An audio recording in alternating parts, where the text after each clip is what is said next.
Mayam pumnamakpo mukahana pusparani lashrumna taram noksari koknona khurumzari. Mayam se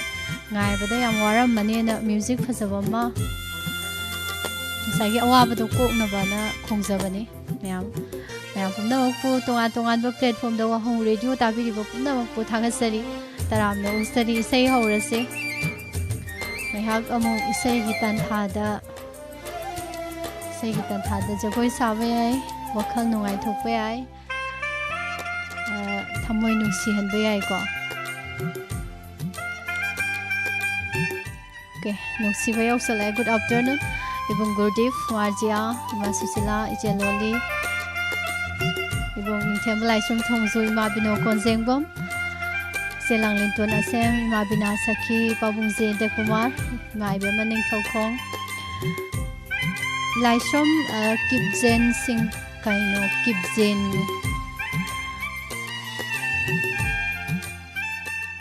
Sigmi Silnau Oraboini More Madam Abehjom Sir Robin Maite Khumuzam Taram Noksari Jasadokpam Bijya Sajida Sahani Thagachari Hana Mayam Kuina Ngayan Bagi Horen Isai Pajaba Ma Saksage Thank you Mayapum Namak aduga Facebook live ta lengsin biriba mayam busu taramna uksari ahan be sei lokhasarage kanagi no yeng tho sika de Miss isai mata khanjage madam sijagi aigi madam nungsibi haiba isai do amukta tajage nompok sengmai dagi oinam Rosani haibire ko sahi guntra ga hundoi sujare na haibire yam nungai je nompok sengmai dagi anoba marup ama phange Rosan Pazaba Isaini Tatosi Taro Akal Pazaba Isaini Go Nompok Sing Maidagi Rosana KHANBIRAKPA Isai Eze Maistama Madisruma Januanigi Konjal da Dalong Grumayum na Serang Ba Regit Lisam na Sarang Bisai Kudol Tamzari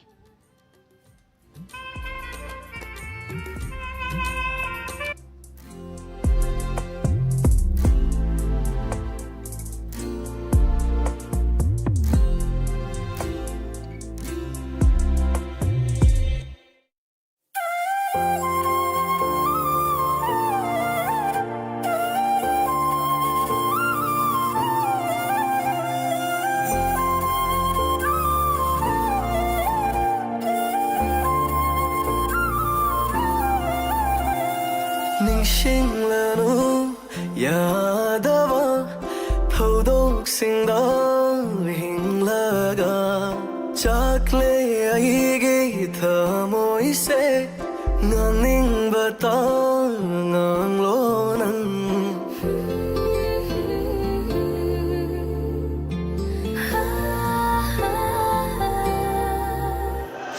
Nangi Oiva Itani Loiva Naiva Punsigi Hongla Roida Nungsibi Thawai Nangni Aigidi Aigi Medam Nungsibi Sija Haina Kaujage Aigi Medam Nungsibi Sija Haina Kaujage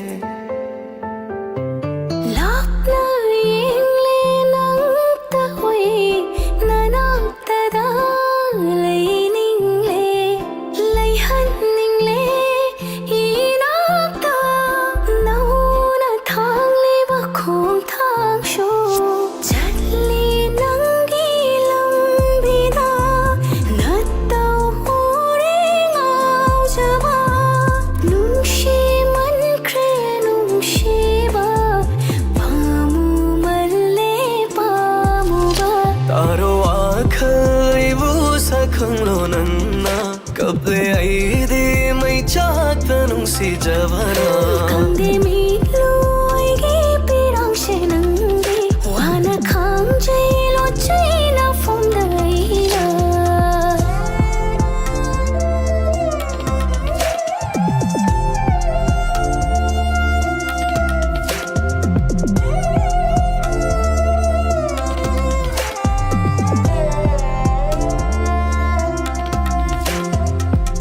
fajana lot krasu lai chelda ta hore mangali thamoibu huduna hai se nantagi thawaini ho khra thodok amagum tangkat nai va thodokum naring tang lo ngasi samit mangda taro akhai bu sakhang lo nanna kaple ai de mai chak to nang si jabana Kandi mi loi gi pirang shenangi wana khang je lo china phong dai na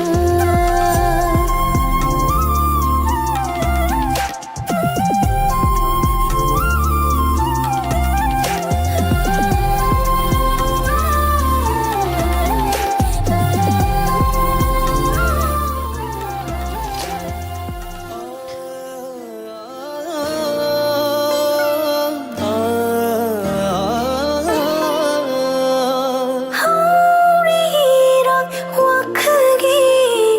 mami sami uramba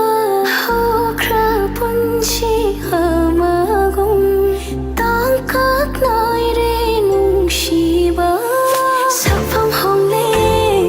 hingbagi leiviro aigi oiduna puro nang tagi nona chomba mayusu leikol thong na sajage taro akhai bu sakhang lo nanna kaple ai de mai chak to nang si jabana Kandi mi loi gi pirang shenangi wana khang je lo china phong dai na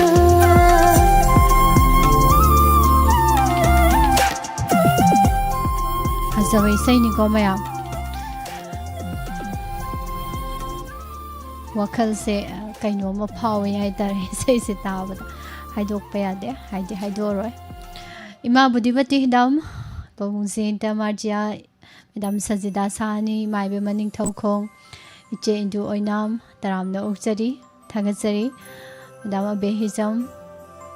ise bija nungsiba iche rosobati adhikari mayum taramna ukjari iche sakyen biyum nam iche loli maibam sarobin jelang linton taramna usari iche mabem kaksing sarona birwangkem taramna usari thagajari iche romita sanachom lengsin biba mayam pumna ma monali o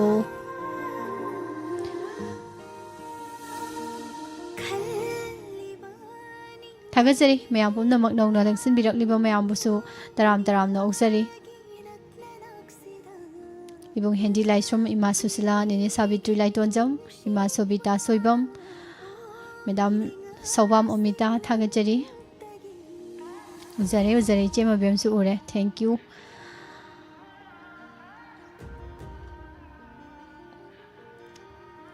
duga facebook ta goro bakhuman ima bina saki somda kya thunjela minoyo bidyasor kundrakpam yam nungai sei na bire kaino ga phawraktro ibung ningthem lai som doi leibira me sono thoi yam thune yosen birak pataram no ukchari ya mangang thagachari hana medam poina kundrakpam mathagi sei amu yengasi ko sei je phajamalle kes Sir Manoj Kumar, good afternoon. Ngasi su yaroi sei je hana mamang do loina khallaga leigre ko. Aduna mathang sei je tab lore kan da yeng tanja sabdo ngai minarse. Ichan Pusparani, good afternoon. Ai hozai degi chagakpam anjan. Amarjit Laurembam Surma yengli makhai haiba isei film ahingba nachom isei oidoi male Ichan Pusparani tang haibire. Yenga je hairo ibu oiramani ko oidau malamina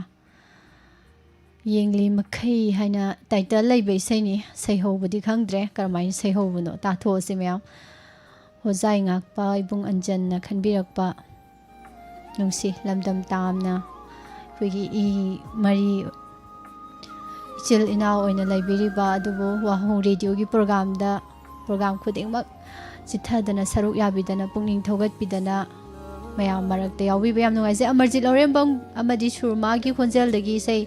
ibung na taning na khalak libe sei sitaminar sinare turning oma gi mekta wilson ningthem sana serang be sei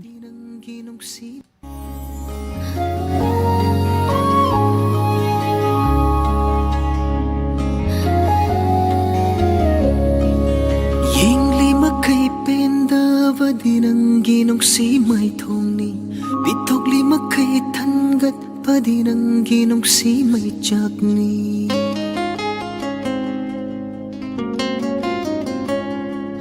Yingli makai penda padinangi nong si mai thongni Bitokli makai thangat padinangi nong si mai chakni nangi nong si mai chakni Nushili makai thanda badinangi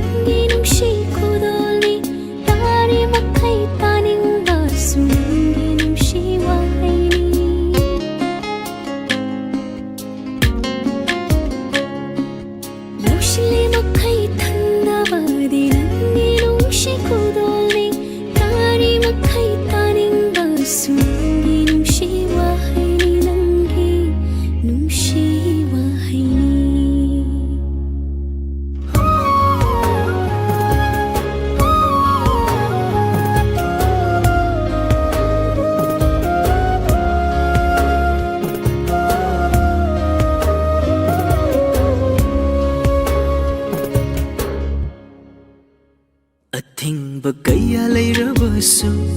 balon wang nakarabasu thengnage khanbagi maramse nangbu nungshibagini athing bagaya layrabasu balon wang nakarabasu thengnage khanbagi maramse ho nangbu nungshibagini nanaktashu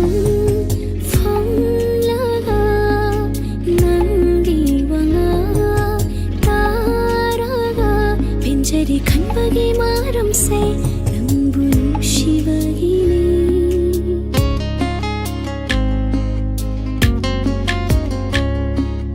nanaktashu phanglaga nangi wangang taraga pinjari khanbagi maram se nangbu nungshibagini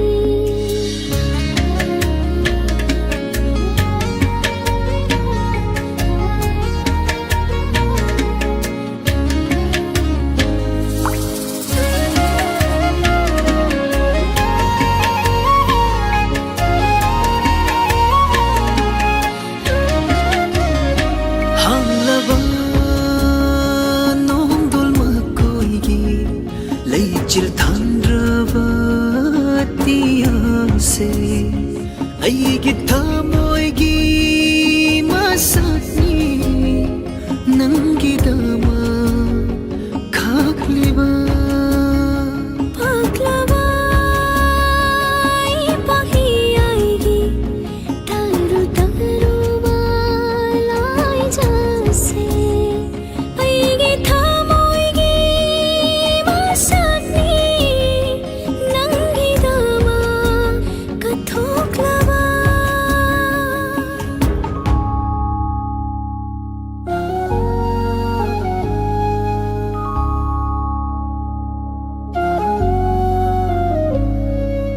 Yingli makai penda vadinangi nungshi mai thongni Bitokli makai thangat padinangi nungshi mai chakni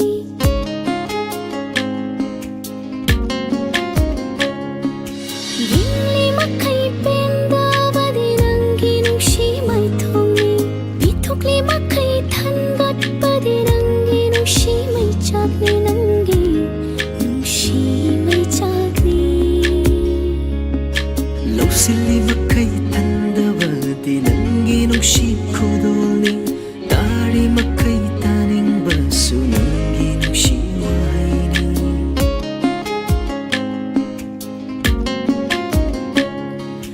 losiling makai thandabade nangi nungshi khudolni tari makai taning basu nangi nungshi wahaini nangi nungshi wahaini.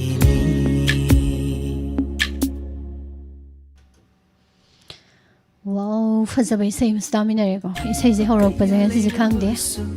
Pukning si rang matuk marang hawan bay say nga to into re makatarak pa sa kamay to din Khangde.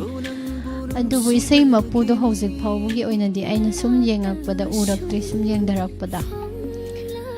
Ay na kayarak haizak kiba Chandramukhi kaday digi lawro buno ay na seho bu isay do tazaning bani amok ta tahan bihumis na naibin as isay je Madam Sundari yumnam gi say ta 100 di ay di ahing tumba yararoi kamay tawni tawisidi adubu upai di leitaba do mayam maraksida khanbirambaga yawramadi phadoini tawis Chandramukhi Chandramukhi Chandramukhi Chandramukhi Kadaidagi lawro bano. Fazabay say ni daw isay dubu medam ngak piu sat na kanglon gi matung ina dum sat minase isay se kudak tas may khanbirakpa isay se thabi hudong sabaduma leizade na noluksari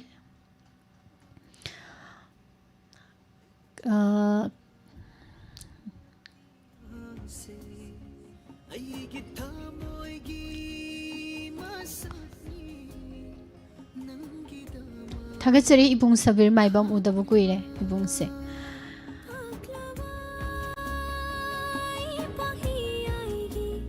Romila konthauzam isay fazay na haibire thagatsari hana hana nungai na tamina siko service doi tongbrom taram na uchari ibung Robi ayakpam fazay hai saita miss Marakta loy kandana yawgraba male ga aribam gana syam sarama ibung la ekta kausale tawise thank you ibung anjan yawra me yam nungai chero sobati madam sawam amita saranabe ibung Gurdev kaka senapati mayam pumna mag taram nok sari sai nungai na tamina sinebidita sumaya ida chaptana lerami tawise samna adalile yam nungai aduga ibung Laishrom Suras isay se khanjaba yararoidrana haibire pakhum soidana phangamani hauze hauze khudakta khanbadi yadeba Arun Yumnam thank you thengnari base lambi sida ngamnaba lanpham se phalamgi osimaya gi mayekta sagolmang nanau sagolmang na music direction pibi badon aibong surasna khanbirakpa isay se lay sangthem chanjit haibani nai nasu yore say je khudakta khalakpadi thaba yade mayang apiu hijam Bijan Singh isay matang khanjaba yararoidrana kaka Samarendra pakhum loi phangamani khanjai sono thoi isay na phajabane makhade ai thanta parage Bir Chandra thank you Lengsin video mayam pumnamak Durbataragum ngalambiyo Apai balay chilgum makhibi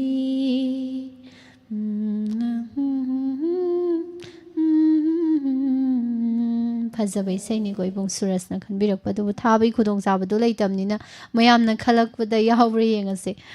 Mathangi say laukhatjage means isay mata tajage Sadhananda Rosibinana sakpa lam yong na fazare haiba isay do tajage khanjarakli ba ihak Bishnupurwa number 8 Komol Kumantem aigi chahi humbudra haibire maipema yame pabungi sahi sidi humbudra gi pabung sinuji lam yona Phajare पूर्णिमा थाजसु इकाइरनी करिगी अमुकसु खुमजिल्लिबा कोइदानबी माइथोंदो ओ थोइबी तादुइबा तारसे रोमी मैते की मेकता तोम थांगजमना सैरांगबा थेंगमनख्रे थाबलसे फिल्मगी सै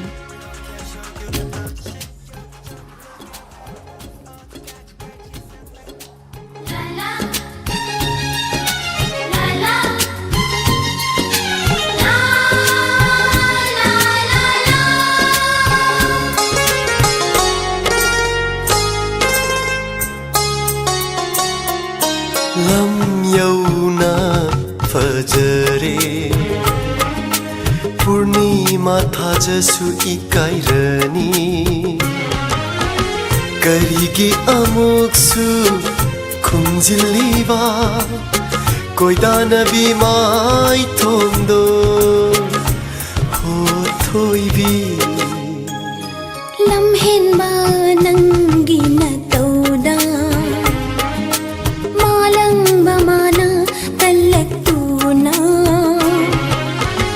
shamlang da jirol tauraga khumjin ba oirini mai thong se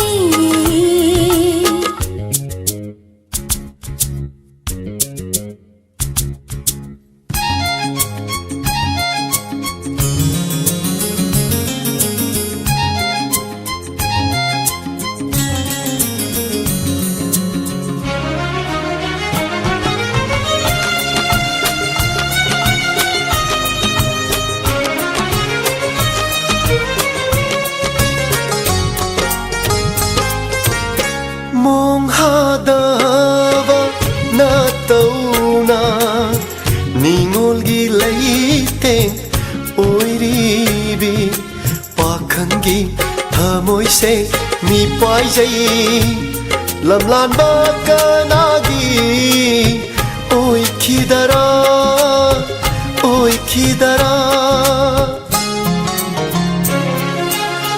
mi pai chao ba sakhen ba jing jao gum le piu na hak na punsi sina leiri makhai ai haki na haki na tum in jage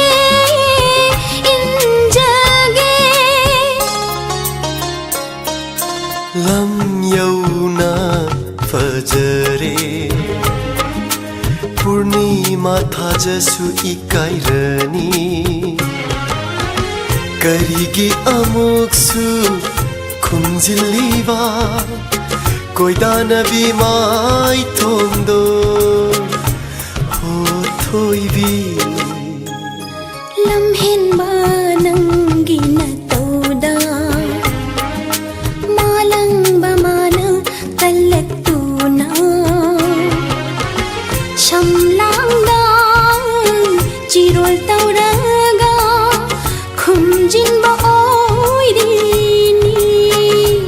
mai thong se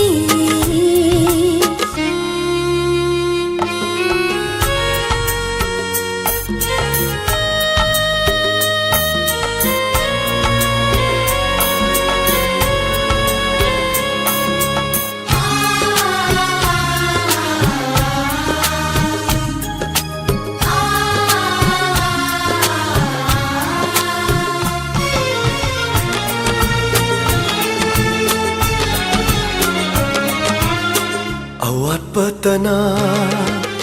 isaru oiriba ningba thungdabana marupni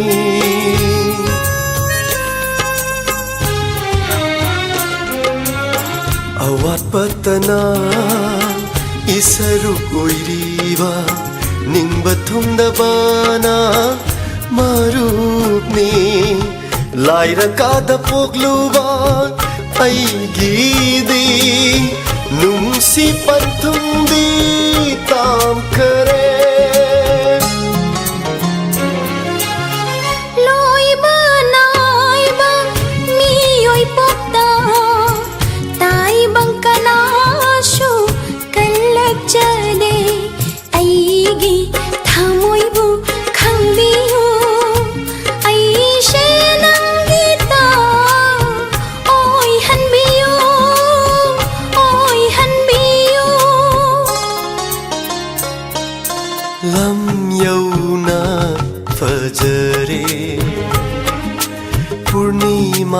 ꯈꯟꯖꯁꯨ ꯏꯀꯥꯏꯔꯅꯤ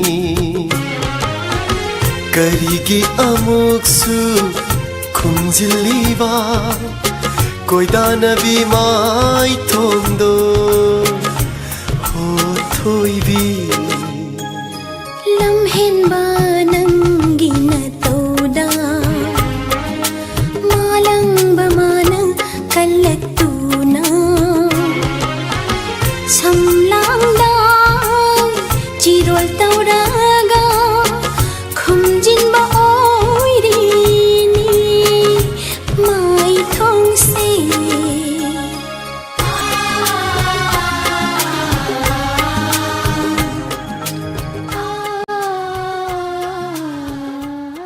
फजद्रा इसे में से वाव तारे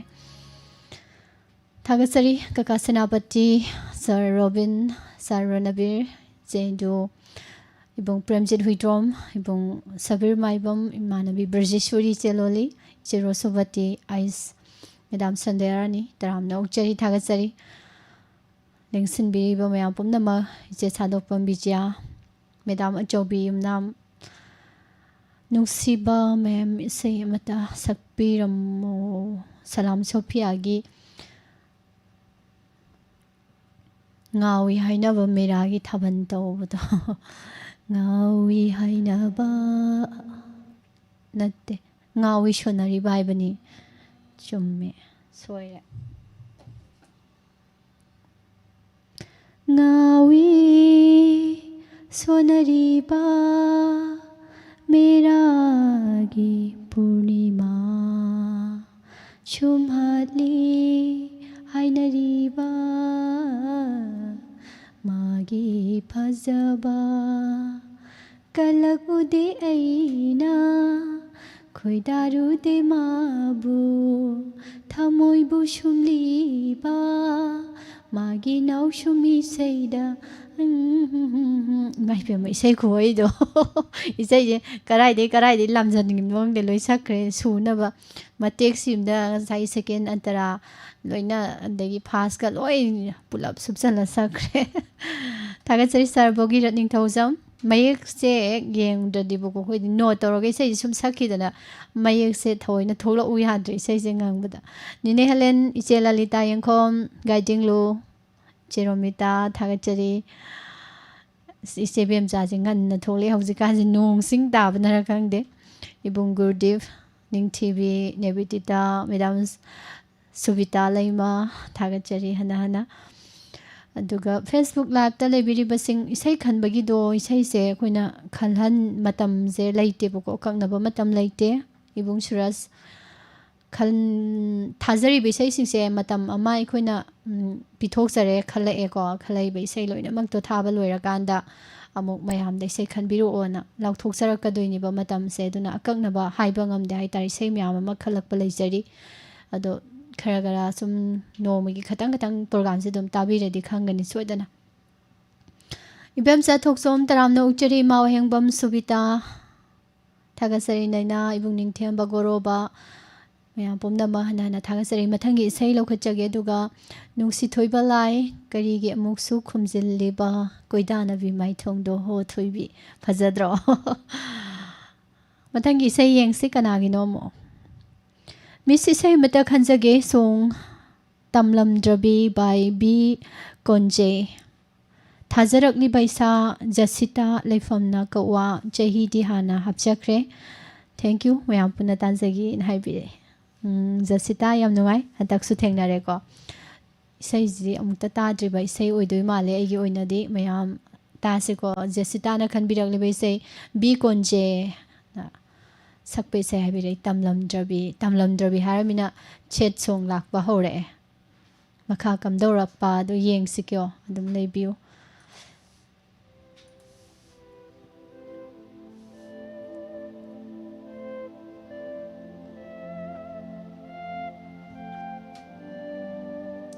सैसकलिबा मसामकी मयेक्ता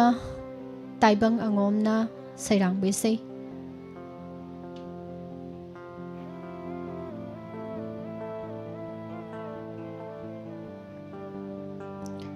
पिगनि किम इरोमना सैरांगबेसै नि तामिनसे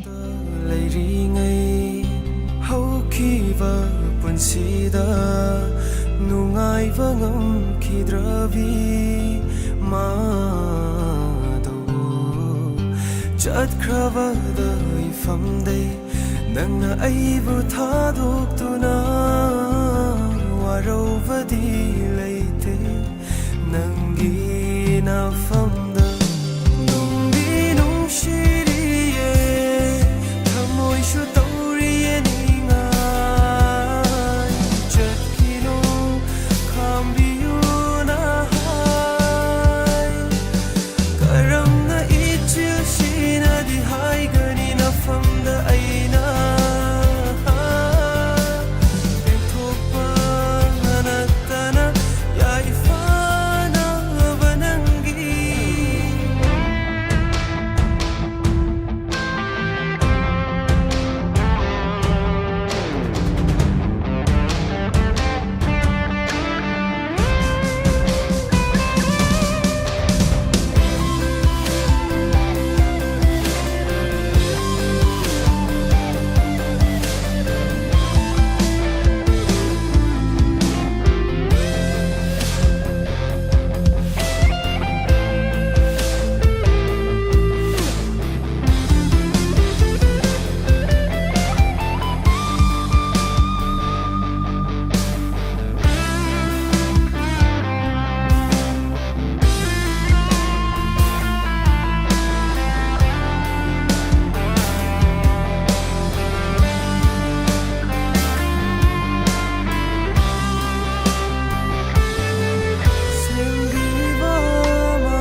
ꯇꯝꯂꯝꯗ꯭ꯔꯕꯗ ꯑꯩꯅ ꯀꯔꯤꯕꯨ ꯇꯧꯔꯨꯅꯤ ꯃꯄꯣꯛꯁꯤꯗ ꯇꯝꯂꯝꯗ꯭ꯔꯕꯤ ꯅꯪꯕꯨꯗꯤ ꯑꯩꯅ ꯀꯣꯟꯁꯤꯟꯗꯨꯅ ꯑꯩꯅ ꯀꯌꯥꯝ ꯀꯨꯏꯅ ꯊꯝꯒꯅꯤ ꯅꯅꯤꯡ ꯇꯝꯖꯅ ꯆꯥꯅꯕ ꯈꯣꯡꯂꯣꯏꯒ ꯄꯥꯏꯖꯔꯣ ꯃꯃꯨꯠ ꯃꯤꯅꯣꯛ ꯇꯝꯖꯔꯣ ꯆꯠꯀꯗꯧꯔꯤꯕ ꯇꯨꯡꯒꯤ ꯂꯝꯕꯤꯗ ꯂꯥꯏꯕꯛ ꯐꯕꯤ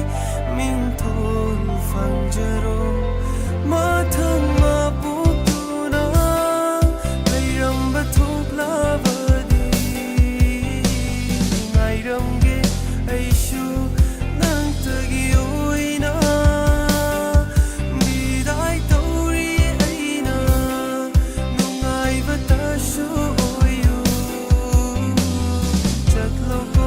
ꯊꯃꯣꯏꯒꯤ ꯁꯝꯕꯜ ꯋꯥꯡꯃꯗ ꯅꯨꯡꯗꯤ ꯅꯨꯡꯁꯤꯌꯦ ꯊꯃꯣꯏꯁꯨ ꯇꯧꯔꯤꯌꯦ ꯅꯤꯡꯉꯥꯏ ꯆꯠꯈꯤꯅꯨ ꯈꯥꯝꯕꯤꯌꯨꯅ ꯍꯥꯏ ꯀꯔꯝꯅ 이치우시나리 하이가니 나품다 아이나 벤토빠 나타나 야이파나 바난기 땀남다바나리 난세 아이나 짝리바 농시바기란디 순간 아이나 구상도나 부락방감 하우드리바 땀남다바나리 난세 아이나 짝리바 농시바기란디 순간 아이나 구상도나 부락방감 하우드리바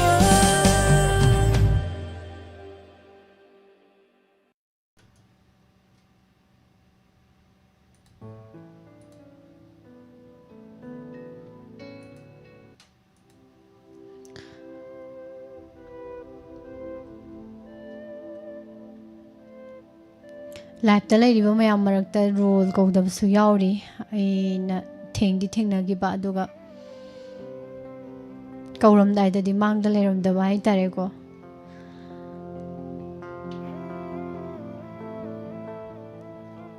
ꯊꯥꯒꯠꯆꯔꯤ ꯃꯌꯥꯝ ꯄꯨꯝꯅꯃꯛ Ibong Bizando Loksan Bireme Masidi rose kata birak te like amamanga rose amamanga yele ima mem so bingango iche chadok pam bijale ma samgi wari je tongana sabana phadong wali yam sangi ima ke dabati kon thau sam taram no cheri thagasari nongna lengsin birak libasing Naibiriba live ta ibong Pranjit Widrom Nebitita Sarobin Madam Renu Ima promo naurem say khanba ngamdresu comment pathok prek pane hen nungai se in haibire comment je pahauda baje marak te satla thibo na bada awa basu ori bani iche mangsa tabom rasi taram no ukchari thagasari nene helen iche bemsa sarana bir zero sobati ning tv ibong ke wai manglemba ming hanjan hanjan kaurajina daw hen hen ya doini ko ima budi bati dam thagasari iche romita sanacham sir india source hapam ibong anjan laibiri basing yam nungai jai du ka facebook live ta su thorom yaubiri ba tabiri basing ma sanjarambam tombisna ibong laisrom taking good afternoon sono thoi thamoi do karom da no paithokri do mu paisil halo set song ta base thamoi pethara I haidoni kaksing tabam gunachandra taram no sari sarbusu pia mangang ibong ning themba ima binasaki loina ma isai nungai ko mathangi amu yengasi Miss ai kasardagi ni Romita kawi sei amata tajage sagi sahi kuntra pusparani gi nong na wawa churagle habe seido wahong radio tariba mayam ga puna tamina jage mamang da su anira khanjaki bani laibak phaba haigadra thabirak train habire laihu phaba sing duini ga thengnagi mamang da koi marup Romita na khanbe seido do isai do koina khanbirak pe seido Karino karano kamai tawuno khangidaba ai haiphet ningsinga ke tawe duga hoje hoje khalai be sei sisu siesta pusparani na sakpe sei oiduini ko mayek seng bayai seng da bayai do khanbira amina mayam puna isai se tamina se nong na wa churakle imagi langlin tum tharo isai se oiram doi male pusparani na sakpe sei Kudol tamjage mayam puna tamina se amu kasardagi nungshiraba marup Romita na khanbirak pesai Bijente Kumar Saramana sareng besai ni Songtham Kamala na saki besai amuk Pusparani na cover oina saktok besai se tamina se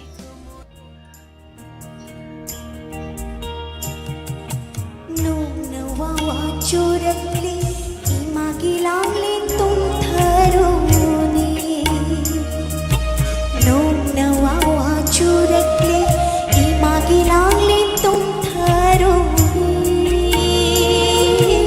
imagilanglin tum tharo thaya tum tharo thaya tum tharo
ꯁꯤꯒꯤ ꯃꯆꯥꯁꯦ ꯃꯔꯥꯏꯕꯛ ꯌꯥꯝꯅ ꯐꯩ ꯃꯃꯥꯅ ꯁꯨꯝꯕꯤꯔꯦ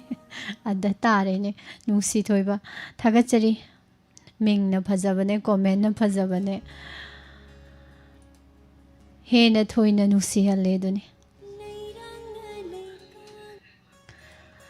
ꯅꯨꯡꯉꯥꯏꯖꯩ ꯃꯌꯥꯝ ꯄꯨꯝꯅꯃꯛꯄꯨ ꯊꯥꯒꯠꯆꯔꯤ ꯈꯟꯕꯤꯔꯛꯄ ꯏꯁꯩ ꯇꯣꯉꯥꯟ ꯇꯣꯉꯥꯟꯕ ꯃꯐꯝ ꯖꯒꯥꯗꯒꯤ ꯃꯅꯤꯄꯨꯔꯒꯤ ꯋꯥꯡꯃꯗ ꯃꯅꯤꯄꯨꯔꯒꯤ ꯃꯅꯨꯡꯗ ꯂꯩꯕ ꯇꯣꯉꯥꯟ ꯇꯣꯉꯥꯟꯕ ꯖꯒꯥꯗꯒꯤ ꯏꯃꯥ ꯏꯕꯦꯜ ꯏꯆꯤꯜ ꯏꯅꯥꯎ ꯃꯌꯥꯝꯅ ꯈꯟꯕꯤꯔꯛꯄ ꯏꯁꯩꯁꯦ ꯑꯩꯈꯣꯏꯅ ꯅꯨꯡꯉꯥꯏꯅ ꯇꯥꯃꯤꯟꯅꯕꯁꯦ ꯑꯩꯒꯤ ꯑꯣꯏꯅꯗꯤ ꯅꯨꯡꯉꯥꯏ ꯑꯕꯦ ꯌꯦꯡꯈꯣꯝ ꯇꯔꯥꯝꯅ ꯎꯆꯔꯤ ꯅꯤꯔꯨꯄꯃꯥ ꯊꯣꯛꯆꯣꯝ ꯌꯥꯝ ꯅꯨꯡꯁꯤ ꯏꯁꯩꯁꯦ ꯊꯥꯒꯠꯆꯔꯤꯅ ꯍꯥꯏꯕꯤꯔꯛꯏ ꯏꯃꯥ ꯕꯤꯅꯥ ꯁꯈꯤ ꯁꯣꯅꯣꯊꯣꯏ ꯂꯥꯏꯁ꯭ꯔꯝ ꯏꯕꯨꯡ ꯇꯥꯈꯤꯡ ꯊꯥꯒꯠꯆꯔꯤ ꯐꯦꯁꯕꯨꯛ ꯂꯥꯏꯚꯇ ꯂꯦꯡꯁꯤꯟꯕꯤꯔꯤꯕ ꯏꯃꯥ ꯁꯟꯖꯔꯝꯕꯝ ꯇꯣꯝꯕꯤꯁꯅꯥ ꯅꯥꯏꯅ ꯌꯦꯡꯀꯣꯛꯄꯝ ꯕꯤꯔꯕꯜ ꯇꯔꯥꯝꯅ ꯑꯣꯛꯆꯔꯤ ꯁꯥꯔꯕꯁꯨ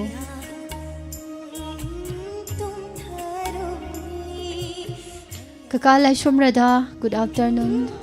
ꯇꯔꯥꯝꯅ ꯑꯣꯛꯆꯔꯤ ꯀꯀꯥ ꯅꯍꯥꯋꯥꯏꯒꯤ ꯏꯃꯥ ꯃꯅꯤꯇꯣꯝꯕꯤ ꯌꯨꯝꯅꯥꯝ इमा बुद्धिवती सार रॉबिन नेने हेलेन इमा सुशीला इचे राशि इबुंग केवाई मंगलेम्बा इबुंग गुरदीप इमा इबेमन मेदाम चौबी युमनाम इचे बेमचा इबुंग अंजन मेदाम तोंबी नोंमाइथेम निंगथिबी सारबिजोय थागतचरी इबुंग सबीर इमा गांबितो नोंथोंबम इचे ललिता सारनबीर अबेम केएस इबेम थागतचरी बुंग प्रेमजित पबुंग जयंता मंगाल गुरु मयूम थागतचरी एगी माइकेदगी हना हना इमा सनातोंबी नावरेम गाइडिंग लो नेवितिता इचे Indu madam madam madam madam Renu James रेमगम आइना ngasai मोइगी फेसबुक की सेक्रेटरी का प्रेसिडेंट का दो लाक्त्रे ngasi dina लाउथोके तोरमने दो इबुंग जेम्स से सोमदोइन लेरमे इचे सादोगम बिजिया थागतचरी हना हना विद्यापति थौनाउजम मिस करम कांदे से खनग बयादुन हाइबं ngमद्रि से अबे खंगेबम तराम नौचरी सारनबी थागतचरी मयाम सही फजबा अममु ताग्रमनिने हुजिक मथंगसिना फजबरा नुंगाइबरा अयाकबरा अयिंगबरा येंगसिको दोदे मिस इसे मत ताजगे फिल्म अंगावसु थमोय पाली सिंगर न सरिता कश्मीर न सकपा इसे की तंथादा लिरी हुमलिबा मालंगबा हाइबा इसेदो ताजगे मिस आई मंदाइ लांगबम निफुमाथोय हैंगांग दगी लाइव चाट तलरिबा पुमनम अमदि वाहों रेडियो तारिबा पुमनम का तामिनजरगे मिस नहान वाई फिल्म से येंबदा यामना सुफजखी सोइदना थाबिरो मिस नुक्सीबी नाइबिरे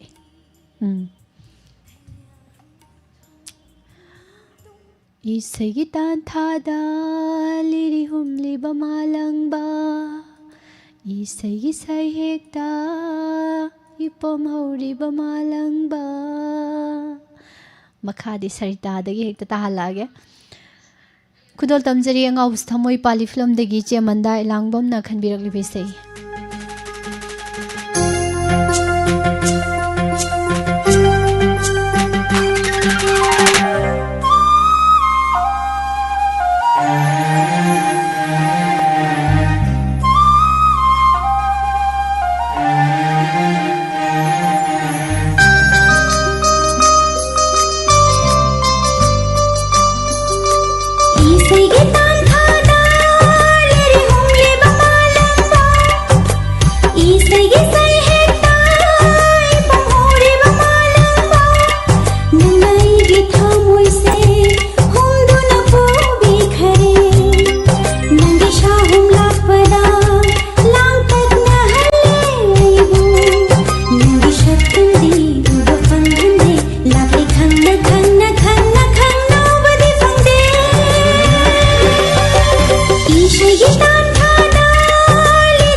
ꯏꯁꯩꯒꯤ ꯏꯁꯩ ꯍꯦꯛꯇ ꯏꯄꯨꯡꯍꯧꯔꯤꯕ ꯃꯥꯂꯪꯕ ꯅꯪꯅ ꯑꯩꯒꯤ ꯊꯃꯣꯏꯁꯦ ꯍꯨꯝꯗꯨꯅ ꯄꯨꯕꯤꯈ꯭ꯔꯦ ꯅꯪꯒꯤ ꯁꯥꯍꯨꯝ ꯂꯥꯛꯄꯗ ꯂꯥꯡꯇꯛꯅꯍꯜꯂꯦ ꯑꯩꯕꯨ ꯅꯪꯒꯤ ꯁꯛꯇꯝꯗꯤ ꯎꯕ ꯐꯪꯍꯟꯗꯦ ꯂꯥꯛꯂꯦ ꯈꯪꯅ ꯈꯪꯅ ꯈꯪꯅ ꯈꯪꯅ ꯎꯕꯗꯤ ꯐꯪꯗꯦ ꯏꯁꯩꯒꯤ ꯇꯥꯟꯊꯥꯗ ꯂꯤꯔꯦ ꯍꯨꯝꯂꯤꯕ ꯃꯥꯂꯪꯕ ꯏꯁꯩꯒꯤ ꯏꯁꯩ ꯍꯦꯛꯇ ꯏꯄꯨꯡꯍꯧꯔꯤꯕ ꯃꯥꯂꯪꯕ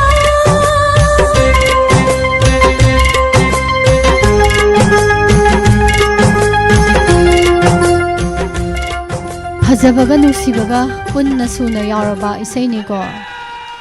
ꯌꯥꯝ ꯅꯨꯡꯉꯥꯏꯖꯩ ꯏꯆꯦ ꯃꯟꯗꯥꯅ ꯈꯟꯕꯤꯔꯛꯄ ꯏꯁꯩ ꯌꯥꯝ ꯅꯨꯡꯉꯥꯏꯅ ꯇꯥꯃꯤꯟꯅꯈ꯭ꯔꯦ ꯁꯥꯔ ꯏꯅꯥꯎꯇꯣꯝꯕ ꯅꯥꯎꯔꯦꯝ ꯃꯤꯡ ꯄꯥꯊꯣꯛꯄꯗ ꯈꯟꯅꯕ ꯃꯤꯈꯛ ꯄꯥꯊꯣꯛꯄꯤꯕ꯭ꯔꯥꯅ ꯍꯪꯕꯤꯔꯛꯑꯦ ꯑꯗꯨꯃ ꯉꯁꯥꯏꯗꯒꯤ ꯑꯗꯨꯝ ꯆꯥꯠꯇ ꯂꯩꯔꯤꯕ ꯃꯌꯥꯝꯁꯦ ꯂꯣꯏ ꯄꯥꯊꯣꯛꯆꯔꯤꯅꯤꯀꯣ ꯑꯗ ꯀꯣꯃꯦꯟ ꯌꯥꯝ ꯇꯧꯗꯕ ꯃꯔꯛꯇ ꯆꯤꯊꯅꯗꯕ ꯈꯔ ꯑꯃ ꯑꯅꯤ ꯌꯥꯎꯕ ꯑꯗꯨꯒꯨꯝꯕꯗꯤ ꯂꯩꯔꯝꯒꯅꯤ ꯑꯗꯨꯒ ꯋꯥꯍꯪꯗꯨꯒꯤ ꯄꯥꯎꯈꯨꯝꯗꯤ ꯈꯨꯝꯕꯕꯨ ꯍꯩꯇ꯭ꯔꯤ ꯑꯗꯨꯅꯤ ꯌꯥꯝ ꯅꯨꯡꯉꯥꯏꯖꯩ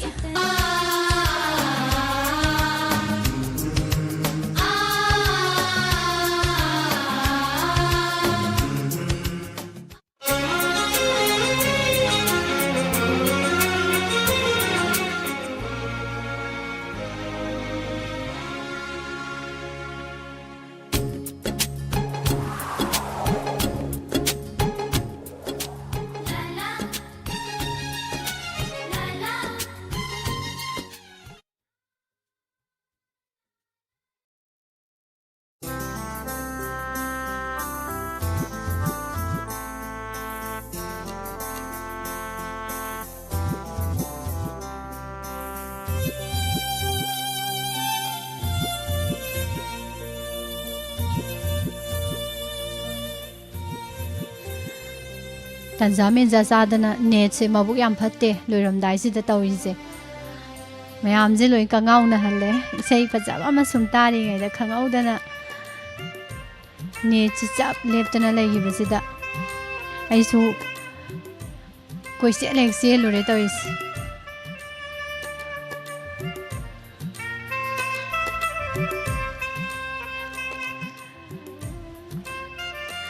ꯃꯌꯥꯝ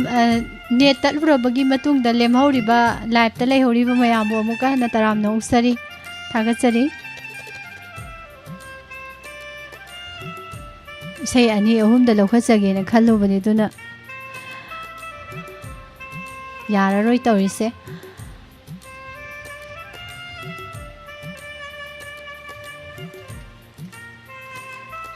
ꯑꯃ ꯂꯧꯈꯠꯁꯤꯀꯣ ꯑꯃ ꯑꯅꯤ ꯂꯧꯈꯠꯄ ꯅꯪꯕ꯭ꯔꯥ ꯌꯦꯡꯁꯦ ꯊꯥꯒꯠꯆꯔꯤ ꯃꯌꯥꯝ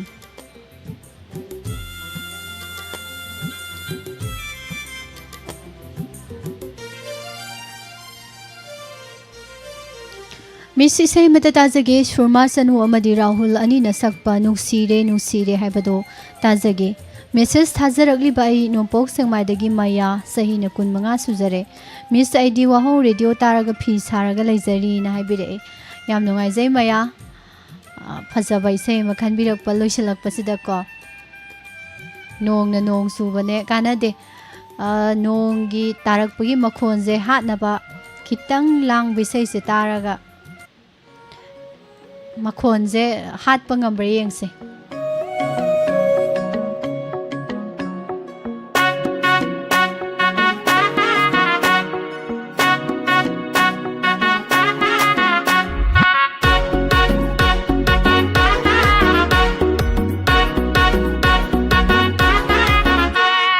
ꯌꯦꯡꯂꯔꯣꯏ ꯈꯟꯅ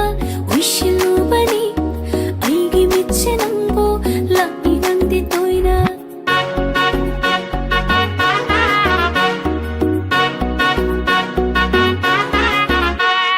ꯌꯦꯡꯂꯔꯣꯏ ꯈꯟꯅ ꯎꯏꯁꯤꯜꯂꯨꯕꯅꯤ ꯑꯩꯒꯤ ꯃꯤꯠꯁꯦ ꯅꯪꯕꯨ ꯂꯥꯛꯏ ꯅꯪꯗꯤ ꯇꯣꯏꯅ ꯋꯥꯈꯜꯁꯤꯗ ꯊꯤꯡꯕ ꯉꯝꯗꯦ ꯅꯨꯡꯁꯤꯔꯔꯣꯏ ꯈꯟꯅ ꯂꯦꯞꯄꯅꯤ ꯊꯃꯣꯏꯁꯦ ꯅꯪꯇ ꯃꯉꯥꯏꯔꯦ ꯊꯥꯖꯗꯦ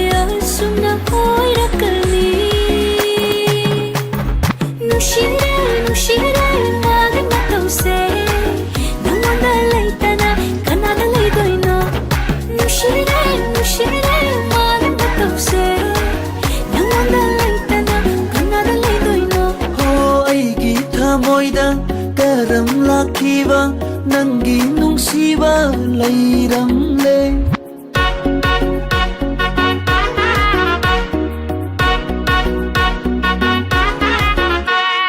ꯑꯩꯒꯤ ꯊꯃꯣꯏꯗ ꯀꯔꯝ ꯂꯥꯛꯈꯤꯕ ꯅꯪꯒꯤ ꯅꯨꯡꯁꯤꯕ ꯂꯩꯔꯝꯂꯦ ꯇꯥꯗꯕꯗ ꯅꯪꯒꯤ ꯅꯄꯥꯎ ꯂꯩ ꯇꯥꯗꯦ ꯊꯥꯗꯣꯛꯄ ꯉꯝꯂꯣꯏ ꯏꯅꯥꯛꯇꯒꯤ ꯑꯩꯒꯤ ꯅꯨꯡꯁꯤꯕꯅ ꯇꯥꯟꯅꯔꯤ ꯅꯪꯒꯤ ꯈꯣꯡꯊꯥꯡ ꯈꯨꯗꯤꯡ ꯂꯣꯟꯅ ꯁꯦꯟꯅꯖꯩ ꯅꯨꯡꯁꯤꯔꯦ ꯅꯨꯡꯁꯤꯔꯦ ꯅꯪꯒꯤ ꯅꯇꯧꯁꯦ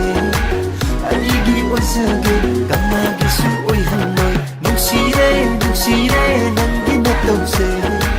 ꯑꯩꯒꯤ ꯑꯣꯏꯖꯒꯦ ꯀꯅꯥꯒꯤꯁꯨ ꯑꯣꯏꯍꯜꯂꯣꯏ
ꯏꯁꯩꯒꯤ ꯅꯨꯡꯉꯥꯏꯕ ꯇꯟꯊꯥꯗ ꯁꯨꯔꯗꯀꯣ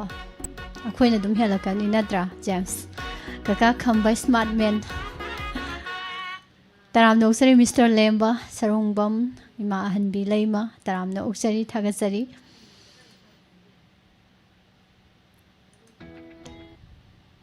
ꯑꯩꯈꯣꯏ ꯂꯣꯏꯅ ꯃꯤꯔꯥꯏꯕꯤꯔꯝꯕꯅꯤ ꯂꯥꯡꯒꯣꯟꯕ ꯁꯦꯀꯦꯟ ꯔꯥꯎꯟꯗ ꯊꯦꯡꯅꯔꯦ ꯍꯥꯏꯇꯥꯔꯦꯀꯣ ꯏꯆꯦ ꯕꯤꯖꯤꯌꯥꯁꯦ ꯁꯣꯝꯗ ꯏꯆꯦ ꯂꯛ ꯂꯩꯔꯝꯃꯦ ꯑꯔꯣꯏꯕ ꯏꯁꯩ ꯂꯧꯈꯠꯆꯒꯦ ꯀꯅꯥꯅ ꯈꯟꯕꯤꯔꯛꯄꯅꯣ ꯌꯦꯡꯁꯤ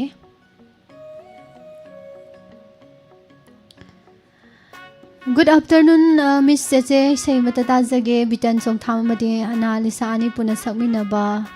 ꯅꯨꯡꯁꯤꯔꯦ ꯑꯩꯅ ꯅꯨꯡꯁꯤꯔꯦ ꯍꯥꯏꯕ ꯏꯁꯩ ꯀꯩꯅꯣꯅꯦ ꯂꯣꯏꯁꯤꯜꯂꯛꯄꯁꯤ ꯅꯨꯡꯁꯤꯔꯦ ꯅꯨꯡꯁꯤꯔꯦ ꯉꯥꯛꯇ ꯇꯧꯁꯜꯂꯛꯏꯁꯤꯕꯣ ꯏꯁꯩꯁꯤ ꯋꯥꯍꯧ ꯔꯦꯗꯤꯑꯣ ꯇꯥꯔꯤꯕ ꯃꯌꯥꯝꯒ ꯇꯥꯃꯤꯟꯅꯖꯒꯦ ꯏꯁꯩ ꯈꯟꯖꯔꯛꯂꯤꯕ ꯑꯩ ꯅꯣꯡꯃꯥꯏꯊꯦꯝ ꯃꯥꯂꯤꯝ ꯉꯥꯟꯕꯤ ꯈꯥꯏꯗꯦꯝ ꯑꯋꯥꯡ ꯂꯩꯀꯥꯏꯗꯒꯤ ꯍꯥꯏꯕꯤꯔꯛꯏ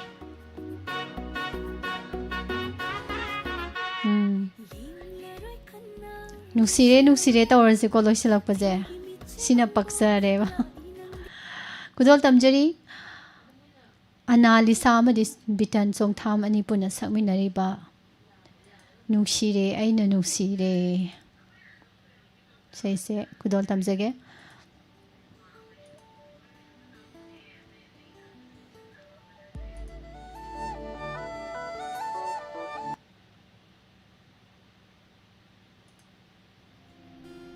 ꯗꯥꯂꯣꯝ ꯒꯨꯔꯨ ꯃꯌꯨꯝꯅ ꯁꯩꯔꯦꯡꯕ ꯏꯁꯩꯅꯤ ꯔꯥꯍꯨꯜ ꯕ꯭ꯂꯨꯅ ꯊꯋꯥꯏ ꯍꯥꯞꯄꯤꯔꯤꯕ ꯏꯁꯩ ꯇꯥꯃꯤꯟꯅꯁꯤ ꯑꯔꯣꯏꯕ ꯑꯣꯏꯅ ꯑꯔꯣꯏꯕ ꯅꯠꯇ꯭ꯔꯤꯀꯣ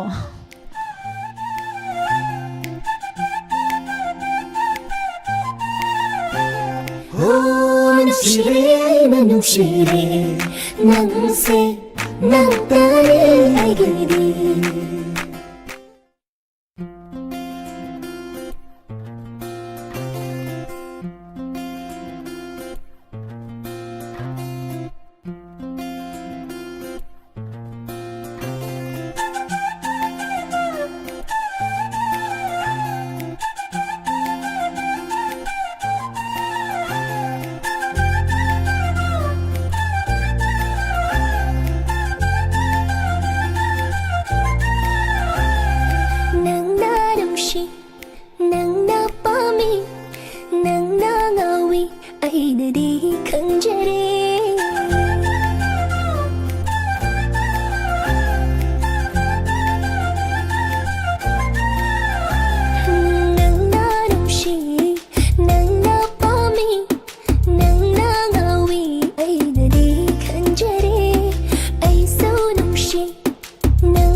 ನುಸಿದೆ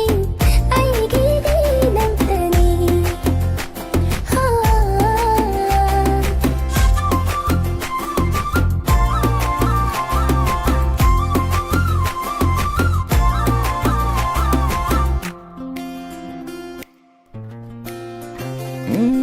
ನಂಗೆ ಮೀನು ನುಂಗ್ಸಿನಾತು ಐನ ngauಜೈ ಪೆಂಜೈ ಥಮೈನ ಪೇನ ಯೇಂಗೋ ಹಾಯ್ರೋ ನುಂಗ್ಸಿ ನಂಗಿ ಐಗಿ ಥಮೈ ಲೌಕಿವಿ ನಂತನಿ ನುಂಗ್ಸಿವಿ ನಂತನಿ ನುಂಗ್ಸಿವಿ ಐನ ngauಜವಿ ಓ ಕಿದೆ ಕನ ಐನ ನಂಗು ನುಂಗ್ಸಿಬದ ಐಗೆ ನಂದಿ ಹೈಗೆ ನಂಗು ಫೋನ್ ನುಂಗ್ಸಿರೆ ಖಂಗಲಗೆ ನಂಗ್ಸೆ ಐನ ನುಂಗ್ಸಿಜೈ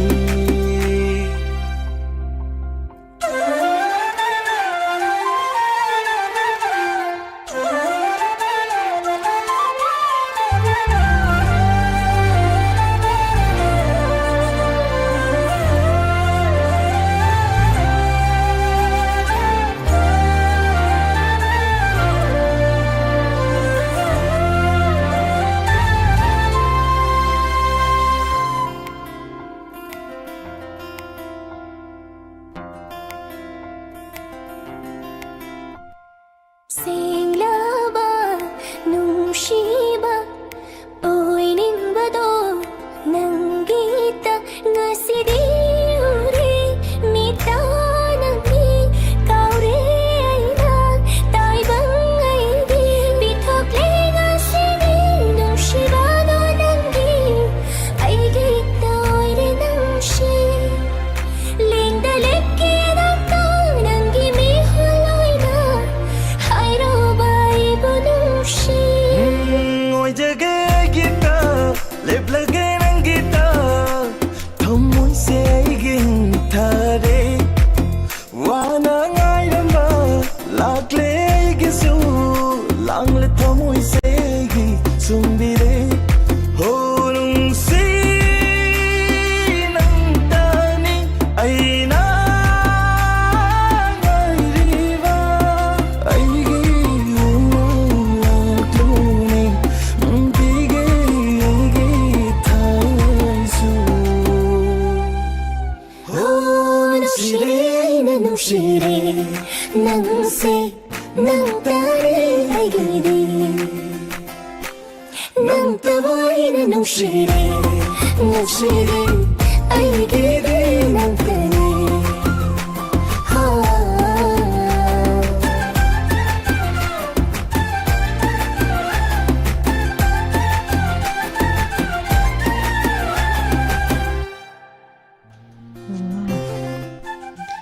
ꯉꯁꯤꯗꯤ ꯏꯁꯩꯁꯦ ꯑꯔꯥꯡꯕ ꯉꯥꯛꯇ ꯈꯜꯂꯛꯄꯅꯤꯅ ꯑꯩꯅ ꯁꯦꯠ ꯁꯣꯡ ꯑꯃ ꯁꯛꯄꯗ ꯀꯩꯁꯨ ꯀꯥꯏꯗꯦ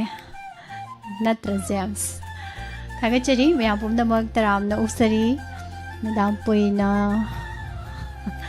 ꯒ꯭ꯌꯥꯟꯒ ꯇꯥꯗꯦ ꯌꯥꯔꯦ ꯌꯥꯔꯦ ꯌꯥꯔꯦ ꯏꯁꯩ ꯍꯧꯔꯛꯑꯒꯦ ꯆꯟꯆꯟ ꯁꯒꯣꯜꯁꯦꯝ ꯒꯨꯗ ꯑꯥꯐꯇꯔꯅꯨꯟ ꯏꯆꯦ ꯂꯥꯡꯂꯦꯟꯇꯣꯟ ꯂꯥꯡꯑꯣꯟꯕ ꯅꯨꯡꯁꯤꯕ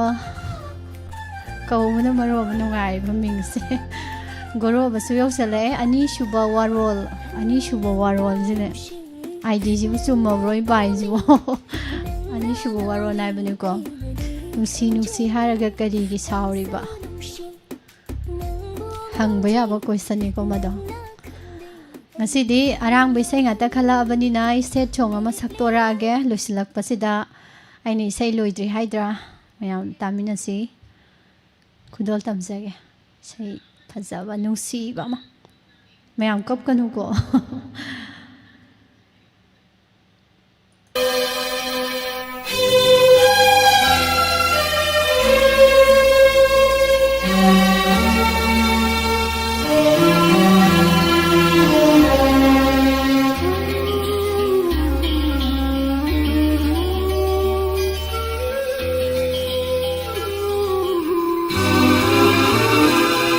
ningsingba nang si layro cha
तारा की तो एक माइन खाम तो इसदे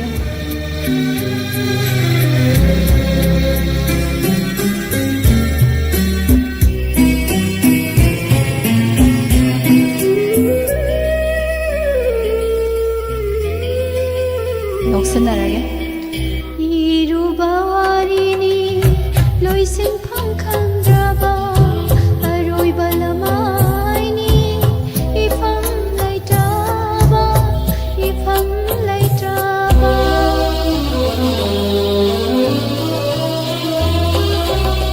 이루바와리니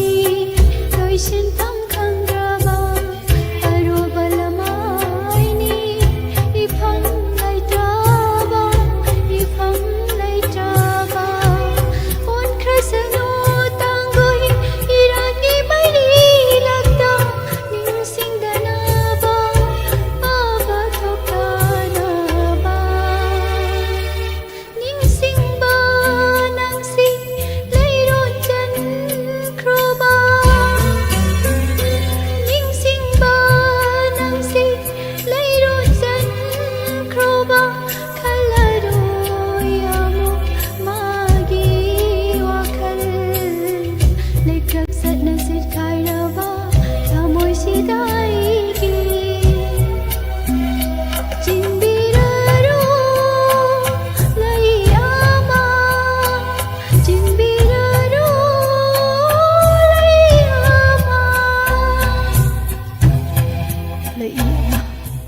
mai pim cặp kia tàu xe cái sao phong để hay cái sắc yam nó tí xíu mình xe hiện ai zin là lời thằng cái chơi mày am lời xin cái mà khá tarak bớt xe bụng ni waro một taminar si cái nào nó cặp bị xe cái đó mà cái nó James mà đây tụi tàu ra đúng không sai thì arang mình xe mày am ta cái đó đi nông pha đâu số set chung cái lời xin bao cái số cái đấy cái nó याद यादरगन ये निंगुलगले आईगी थमोइसे नंगी नुंसी सक्तम उरुबादा नंगी नुंसी सक्तम उरुबादा ये निंगुलगले आईगी थमोइसे नंगी नुंसी सक्तम उरुबादा inaktada layhaningi nungsiba nangbu imit pe na yengjaningi nungsiba saktam leplaro mit mangsida yenglagi imit pe na nungsiba suhelagle lebironi inakta siwadi yaramane यारे ना इन अदम लौरनी यादे ना हायरासु यारे ना इन अदम हायरानी सोमदगी मरमदी मतम करीम लेट्रेबको आइगी खुत्ता हुजिंग मतम सुगलाई लेट्रबने